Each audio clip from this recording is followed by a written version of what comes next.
Seikon Qwaser is not a smart series, but that doesn't mean it's a bad series. Not that it's necessarily good, but... As any story, the issue is how it's executed. And honestly, the quality is not as big a problem, even if it isn't more than the quality expected for this kind of story. Nothing terrible, but don't look for the flaws,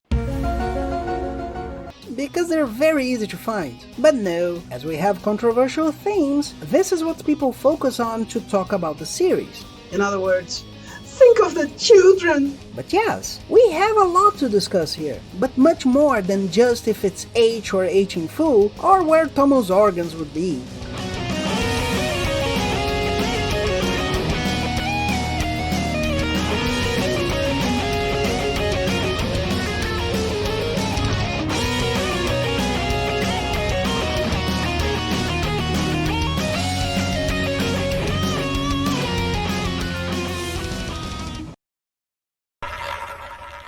Yeah, this one is complicated, but follow my socials.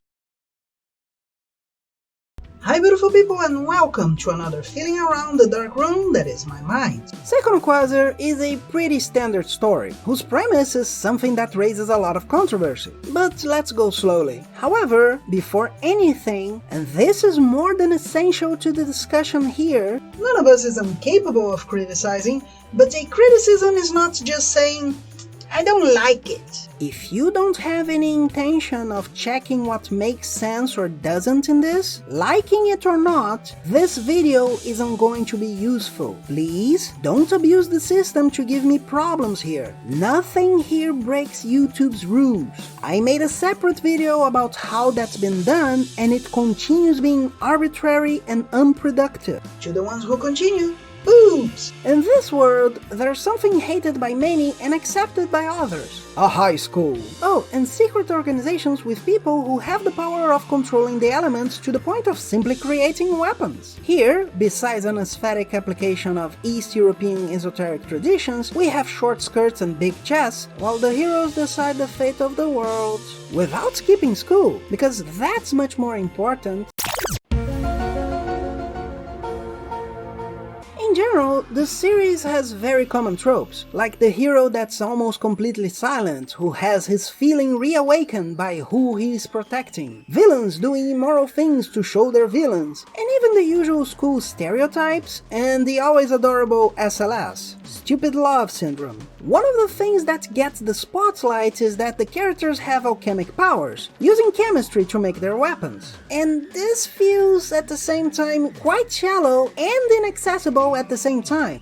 It's odd. It sounds like the beginning of something interesting, of people saying how they planned they were going to use their powers. But it ends up being more like, I read this in a book, and you shouldn't be thinking about this that much. That aside, the only thing to say is that it uses extreme violence, even if not always showing the bloodier parts. These Qwasers have to go through brutal treatment to have their abilities, but this isn't really shown for more than a few moments. But that's not why you're here. You're here to talk about milk. Yes, despite the execution focusing quite a bit on the female anatomy, and these characters having sexual attitudes, the part of the premise that causes the most discussion is the soma. No, we're talking about holy milk.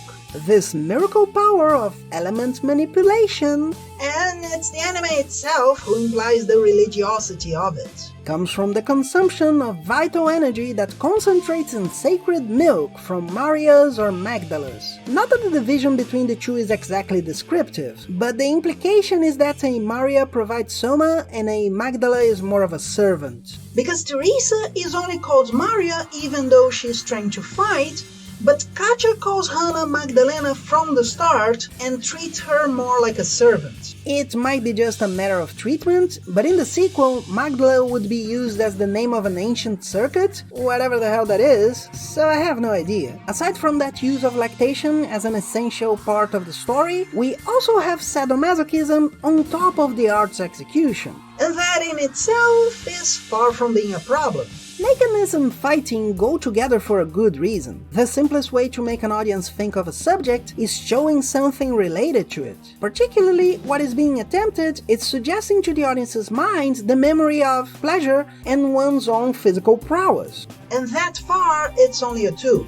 How it's going to be used depends entirely on who is using it. What usually happens is that clarity is usually confused for quantity. In other words, an angle of a fully clothed person will always be more than a person with less clothes with no interest in you. And you are not wrong in feeling attracted by a person. But that's you, not the person. As a culture, we fortunately have passed from liking the opposite gender is what's right and all of that is correct, to don't judge it unless it causes damage to the other person. We've still got a lot to do in understanding better what causes damage and what's just taste, but social changes are far from being easy or quick. And it's here where the real discussion actually starts. This conversation is extremely important, but this story is from a manga that started in 2006 and an anime from 2010 and 2011. On top of Japan having a culture in which all of this was discussed another way and much less. Some things here are unpleasant and finding them bad isn't wrong. However, it is particularly important to separate practices accepted until then and those that should never have been accepted. For instance, the examples of fanservice in general, showing appealing angles and having more voluptuous characters, are quite honestly not a problem in themselves.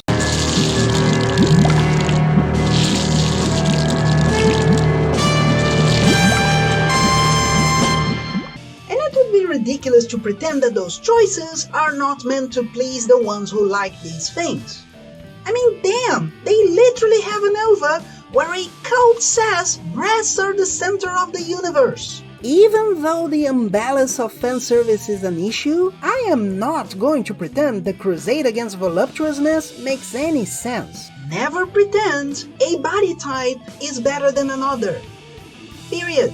The biggest and least common of them is that lactation is treated as perfectly acceptable everywhere and by all. And that in itself is neutral. I'm sure there are stories around saying similar things that were done for lactophiliacs. I'm just letting you know that even not showing it here, it's gonna be something pretty constant and never seen as negative except when done by the villains, then being shown as particularly wrong. Other examples in which this is done as more impersonal or in which people are tricked into participating or simply didn't know what they were agreeing to are just ignored as not much to think about. And this is the part where we have to be very careful while we judge. Saying that this is wrong because it's not your interest is wrong. But saying that this is automatically good and it would not be a problem for anybody in that situation is just as wrong.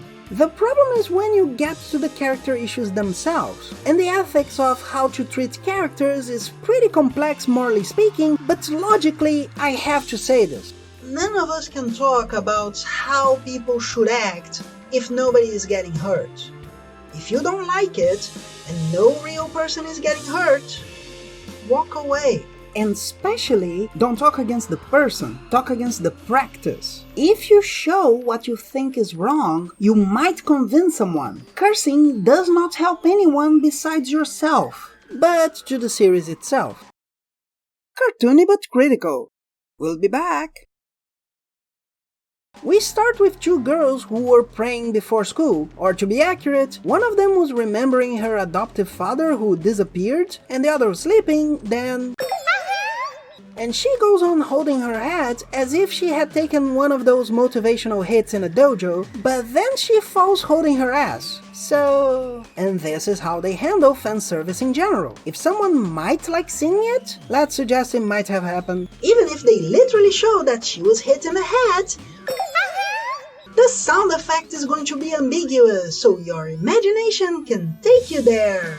They go to class, are poorly treated for being the daughters of the previous dean, a serial killer on the loose is mentioned, and they suggest it might be their father. You know, horrible things that only people incredibly poorly written or with serious mental disorders would find normal to say. But that authors love to use to make things more adult. And then, after finding a boy unconscious, they take him home, after him grabbing Tomo's chest, of course. And we have a scene of the two discussing if he'd be a boy or a girl, with Tomo deciding they should look at his parts, but he's already gone.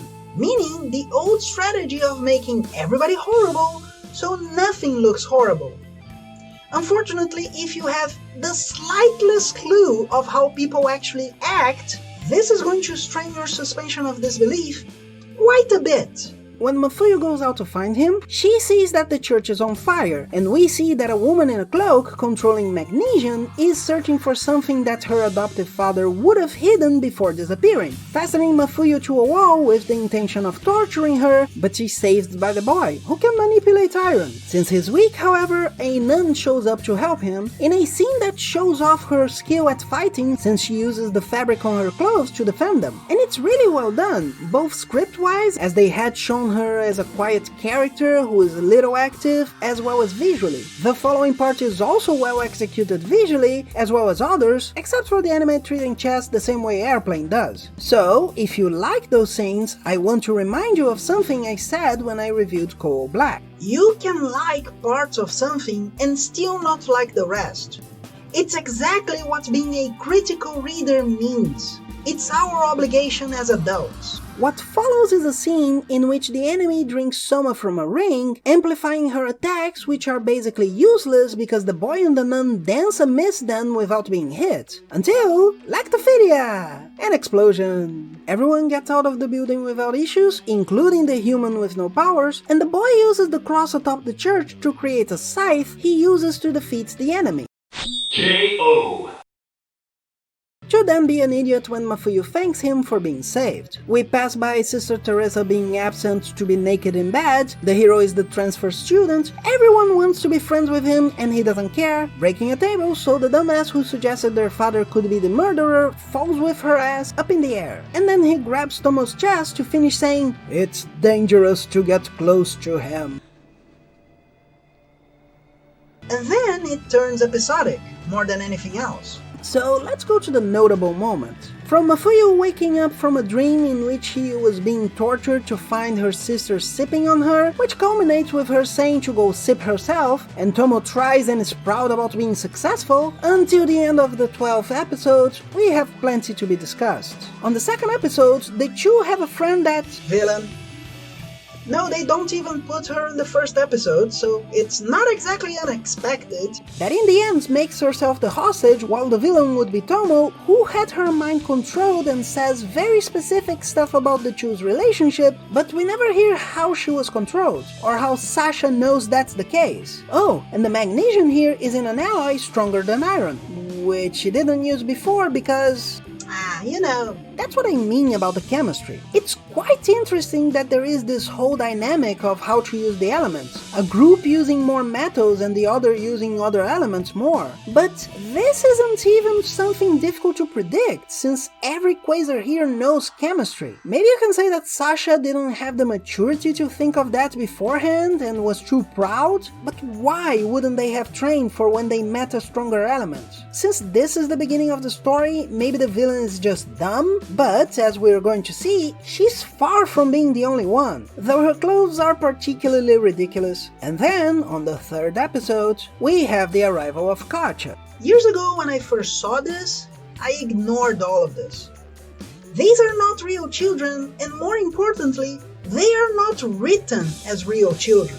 Today, I feel nauseated thinking about it, but I think the discussion is more than necessary for this vital detail. It seems undeniable that these characters are very far from being realistic children. We have a protagonist who's 13, involved in such situations, who behaves as an adult and doesn't give any value to what he does to get his powers. This takes place, it seems to me, exactly to try to justify this. There is no justification for this in real life. When we have a new character that is in a similar situation, she's a sadist capable of rivaling the main character, and who uses her childish appearance to manipulate. This allowed the author to suggest that her involvement is consensual, though in reality, no child would be able to consent. And everything we know suggests that such behavior wouldn't be positive, but evidence of the problem in treating children this way. Notice that the author does not do this with characters he gives no personality to. This is why it's a terrible doctrine to hide bad notions. Think about the other aspect, violence. Though we are more used to it, none of us think it's normal to hit a child for no reason, or that someone mistreating animals is okay. There was a time when this was completely acceptable. It took years and decades to understand that violence should only be used when absolutely necessary. Hannah, the douche who suggested Tomo and Mafuyu's father was the serial killer, feels attracted to the even younger girl, and she becomes her slave. The anime then having situations in which she's tortured, which I'm sure is supposed to be hilarious or pleasant, but again, it just makes me think the author knows how horrible all of this is. Otherwise, why would he not put these things as positive for all? When we arrive at the end of this first half, we have a pair of twins called Q and R who walk around asking to be tortured. Yay! And suddenly, the premise is that no one accepts to mistreat them. Almost as if this wasn't normal. Oh, and they kill anyone they disqualify as a master. But, as we can't have a side character thinking only about sex, so it's not too obvious, Katja has an interesting skill. She's presented coming to Japan on a ship with a coffin and always referring to it as Mama. No, but it's not very far from that. She brings with herself a mannequin made of copper that she can control, also being able to connect copper wires to electrocute people, because it looks as if no one knows how electricity works. Well, theoretically, if you're not too critical, they say that quasars can control molecules and molecular bonds, so controlling where the electricity can go through isn't impossible, but how in the hell does this bride fetish doll has separate parts and are connected to guide the current? And what in the hell is that glowing sphere? Besides that, this doll is a perfect example of the aesthetic. She is a mother to the character, of course not literally, but is wearing lingerie and a veil. And on the images used on the icons frequently shown, there's a cloth covering the head and torso of the women, which would suggest this mother is like Mary, but it's still wearing lingerie. If you have seen your father or mother only wearing underwear, this can be confusing for a child and unpleasant for an adult, even if more understandable. But rarely would you see this as a positive, unless you are thinking of them as a possible sexual partner. Don't you think? And of course, the episode shows a group kidnapping women to make fetish movies. After Hannah kissing Katja's shoulder, she offers another place to kiss in case she decides to be her slave, and the episode ends with her at Katja's place saying she'll live with her and touching her part while she says Hannah will have to obey all of her orders. Again, this is not a child. She could have been seen as a sociopath, and I imagine that's the author's idea, but he's using this as an excuse why this would be normal. What? We'll be back.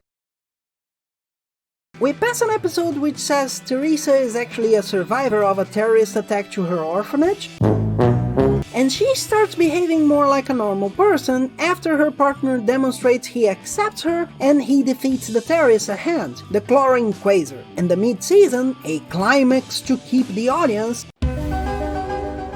is an episode of Tomo and Mafuyu working for the current dean's daughter, wearing maid outfits. Yes, it's a full age. Sasha dresses up as a girl to do the same. Yes, it's an anime. And mobsters want to steal Fabergé eggs from the bountiful Busty Beauty, and they take advantage of the situation to try to attack the many involved, including the 13-year-old.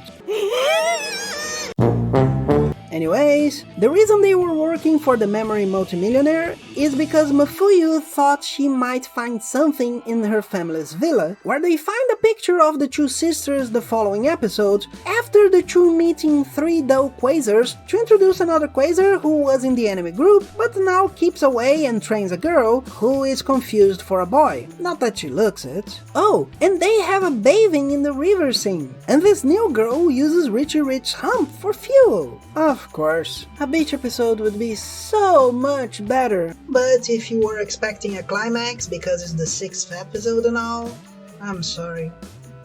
We have to wait until the 7th!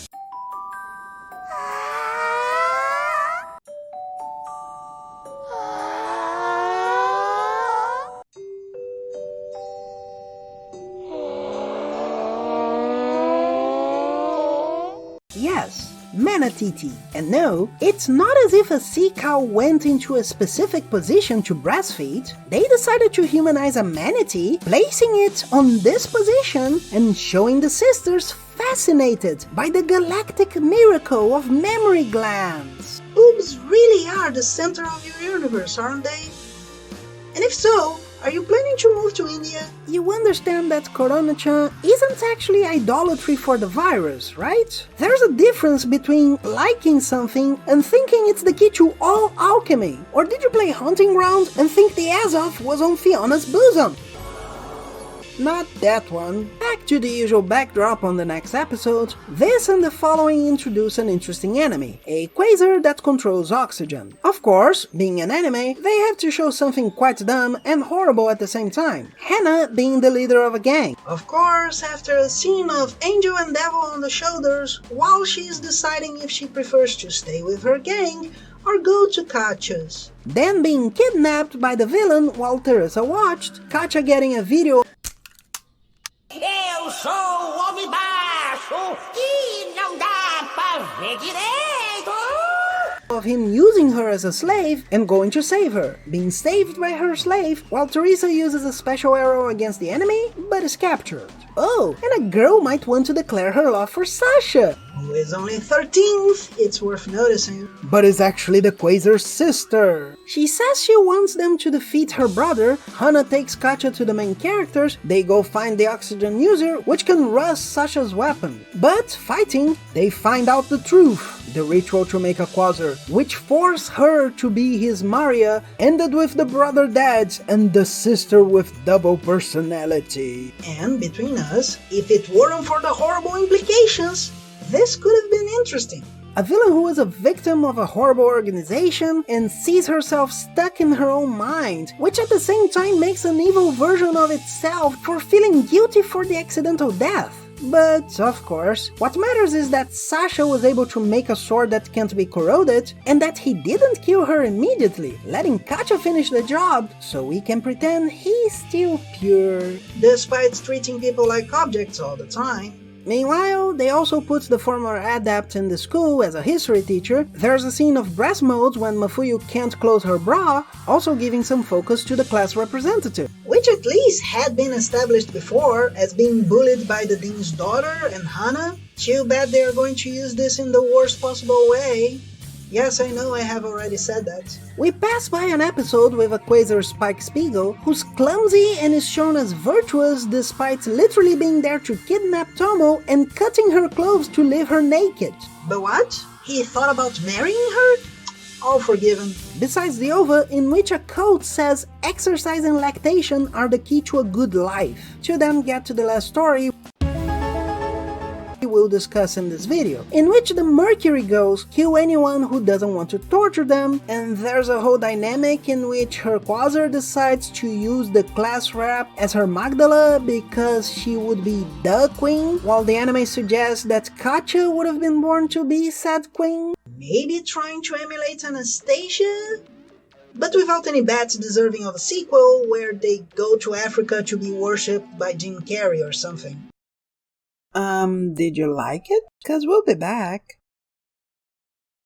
The worst part is the use of mercury to simulate body fluids, again implying the production knew clearly what they were doing, and this is besides the fact that, if anyone pointed this out, that woman cloned herself with her mercury to then reabsorb her clones when needing to heal. It's worth noticing we have some images that work, like a whip made of mercury, and the villain being killed with a weapon that looks like a cross. And I really like her eyes having this effect, which makes sense since she's literally full of mercury. But in general, it's all pretty lazy. For instance, so that what's happening in the classroom takes longer, Sasha gets trapped by mercury on an elementary circuit, Whatever that is. but which Sasha can survive somehow just throwing himself through it. However that works. To go in full throttle and solving the situation in an instant, at the beginning of the 12th episode, the representative is able to overcome her shyness, just because, and the way they defeat the villain is, of course, with a special kind of soma, because Mafuyu is in love with Sasha without noticing.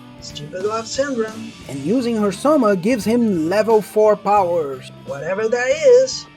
Again, yes, it's an action anime. Allowing him to make a blood sword to destroy her while Katja holds her down in a fight that, quite frankly, is kinda dull. And I cannot say there is nothing good here. A user defending herself with a chain, a psychological issue that's more than interesting, and a difference between two strategies that works. The hero using brute force too much, having to learn a little, and the secondary character having to use flexibility as an advantage. But all of that is buried under basic moral issues that you just can't escape. This isn't, hey, we like this, if you don't, that's fine. This is literally, everyone in the world must savor the power of Baby Gaga. So, I end this with one last discussion, the one I had in the original video. This is H in full. I know it's not called so in Japan. I know that most people just import the original Japanese definitions and thinks that's enough. And I believe this is the reason so many people criticize anime without considering the details. I'm literally making this video for a website where I couldn't discuss half of what I discussed without getting a message that says, someone might get offended by this, which means they can pretend this is important, which might scare companies, which might maybe someday give us problems. a lot of people is called a snowflake without being one. But I think we can all agree that the biggest snowflake is YouTube. Tomorrow, they might change the sensitive content to a yes or no, and put an option for everyone. Do you want to see sensitive content? Yes or no? Or put an automatic screen in the beginning that says, this has sensitive content. If you want more than one level, you can do that too. I know because BitChute does that. And that's how you know this is H in full. Do you really think Katja and Hana can be seen by anyone without being not safe for work? And this doesn't mean it shouldn't exist. Again, those who want to censor have no idea of the power of a bad example. If you show this and something like Itadaki Seiki, you can easily explain the difference between fan service and poorly done and offensive fan service. This episode was exhausting. I hope we can leave this aside for a good long while. Yeah, frustrating. But hit the bell.